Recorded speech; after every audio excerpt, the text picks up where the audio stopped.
11th principle. The majority of the people may alter or abolish a government which has become tyrannical. This is straight out of our Declaration of Independence.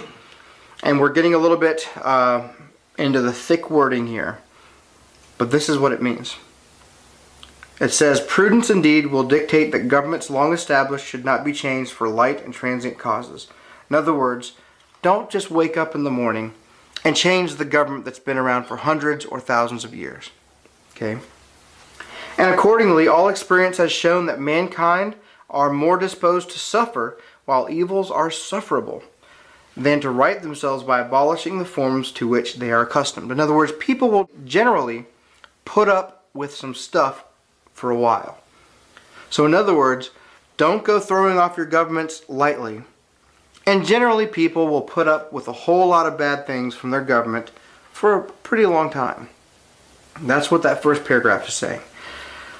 But when a long train of abuses and usurpations, pursuing invariably the same object, evinces a design to reduce them under absolute despotism, it is their right, it is their duty to throw off such government and to provide new guards for their future security. So Thomas Jefferson, when he's writing this, he said, don't wake up in the morning and want to change your government. Most of the time you're not going to want to anyways. He said, but when you're being abused time and time again by your own government, when they even put you under a system of despotism, such like tyranny, it's not only your right, but it is your duty to throw off such government and provide new guards for their future security. Now, the founders did not want to create a new country here. Okay, yes, the Pilgrims came here for religious freedom, but essentially, our founders did not want to become a separate country. They considered themselves loyal British citizens. They did not want to become Americans. They did want to try out a new form of government over here, but essentially, they wanted to be still a part of Great Britain for as long as they could, and Great Britain would abuse them, and abuse them, and abuse them, and the founders would petition.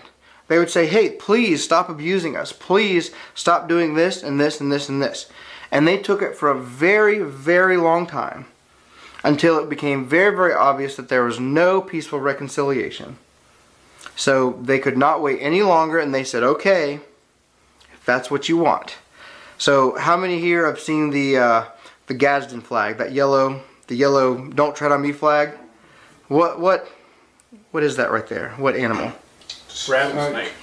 That's right, a snake. Not only a snake, but a rattlesnake. Now, why is that significant to our founding? Well, it's just like this. The rattlesnake, by and large, is minding its own business. Okay? If you're walking through a field, if you're walking through the deserts of Texas, and you hear a little rattle, you know, watch out. It's your warning. It's your warning. Okay? That rattlesnake has no ill will for you. In fact, it doesn't even care about you at all. It doesn't want to hang out with you, doesn't want to be your friend, doesn't want to be your enemy. It's minding its own business out there in the pasture, out there in the field. But if you hear that warning and you come closer, what's going to happen? It's going to... There we go. Well, even before that, is it going to get louder? Oh, yeah. It's going to get pretty loud until you're right up on it, and then it can't wait any longer, and it'll strike. And when it strikes, it's deadly, isn't it? Well, that was a perfect picture of our country during the founding era. In other words, we're just trying to mind our own business. We're not trying to hurt anyone. We don't have any ill will towards anyone. And yet, we were being abused by our own government. So we sounded the alarm a little bit. We gave them a warning. Said, please stop doing that. We petitioned for redresses of grievances. They kept on doing it. We shook a little bit louder. And they kept on coming after us. And until we realized that there was no other option, we remained peaceful. But then we said, okay, if that's what you want, we became deadly. And that was the picture of our founding era. And that's what this is talking about. There's a point where you have to strike and you have to become deadly, and you must, in fact, throw off that government. But you don't do it lightly. And what the founders did is they petitioned for their redress of grievances for a very, very long time. There was a lot of attempts for reconciliation, before it got to that point. So a lot of times nowadays people will get very, very upset about what's going on in the government. And it's true, there are some awful things going on. But I'll talk to some people and they instantly go to revolution.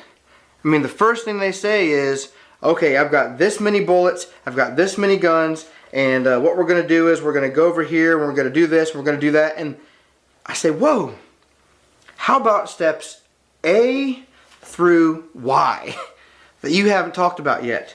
In other words, there is a lot of room in between that first step of your civic duty of essentially petitioning for your redress of grievances, for essentially saying, could you please stop it, could you please stop it.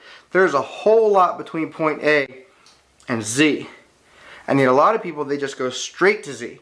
Now I love the firearms, I love the shooting, I love all that manly great stuff, but I understand the first step is vote.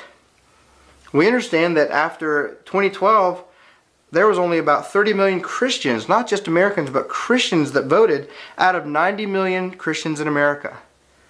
So when you talk to someone about, oh, the system just doesn't work, oh, there's nothing we can do, it's futile, they just won't listen to us, ask them if they voted. Maybe they didn't. Maybe they thought that guy was we just didn't like any of the options, so I didn't vote. You've heard that a lot.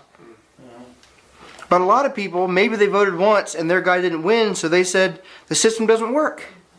What are you talking about? Of course it works. They voted more than we did, so their guy got in. So the system isn't broken. There's bad people in the system, but the system isn't broken. There's some corruption here and there which we got to get rid of, but a lot of people go straight from I voted once and it didn't work to it must be time for armed revolution. And it's not. In other words, there are so many steps the founders took before they ever said, okay, that's it. We're declaring our independence. And so we've got to take all those steps. We've got to first become educated, which is what we're doing in this class. Then we've got to actually try and vote for a person that represents our values or somewhat close to it. And that's just step one, which is to learn and vote. But then, why don't we go serve ourselves? In other words, why don't we be that God-fearing, trustworthy representative? Why don't we be that person? And that's something that most people wouldn't even consider.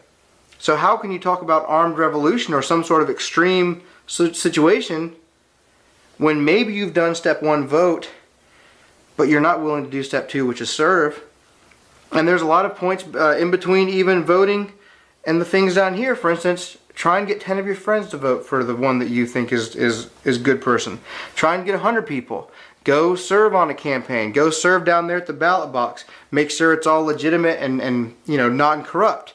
So there's a lot of things to do before the founders got to the point where they were going to declare independence. And there's a lot of things we have to do to work the system, and the system will work.